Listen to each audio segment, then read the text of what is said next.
Let's talk a little bit about wide receiver. A veteran wide receiver, I think, kind of finishes it. You mentioned the deep threat. I think it needs to be a deep threat that stretches the field vertically and horizontally. You want the guy that if you spread everything out the way that they're going to do that with run-pass options, if you get the ball 4 or 5 yards, he can turn it into 10, 12 pretty quickly. Is that kind of the way you're thinking about that as well? Yeah, absolutely. I mean, I liked everything Donovan Peoples-Jones did last year. He emerged, but I still would like at least a guy between Amari Cooper and Peoples-Jones, or if not, at least a guy that's right there. That you have 3 veteran guys that can make plays.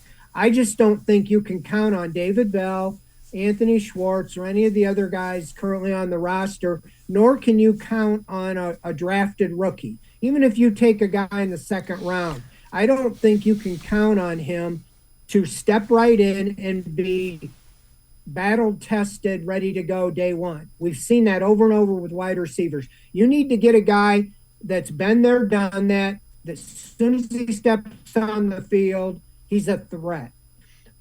Amari Cooper, you got him in a trade for a 5th-round pick, obviously because of his big contract. There's some veterans with big contracts that if you can get a Brandon Cooks or even a DeAndre Hopkins, sure, they got a hefty salary, but if you could get them, for a 5th, 6th-round pick, or even a higher pick, but you know what you're getting right away, I think you do it. There's other guys like that. I just bringing up a couple guys there. Think about Cooper last year. He finished the year kind of hobbled.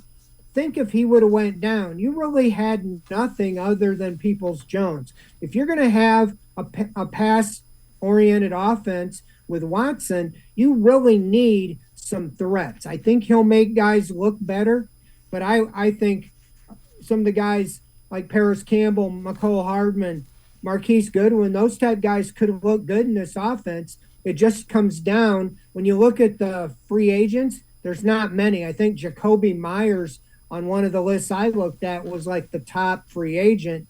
And we saw last year with Chris Godwin, teams like the Buccaneers franchised him and Christian Kirk got like 16, 18 million a year to go to the Jaguars. You got to pay big to get a free agent wide receiver because there's not a lot of them, and there's even less of them this year. I think your best bet is the trade route.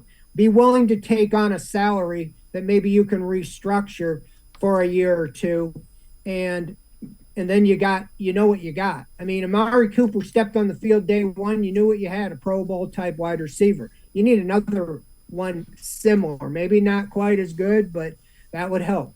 I agree with you wholeheartedly about a veteran wide receiver. It will make the investment that you put into that quarterback pay off as well.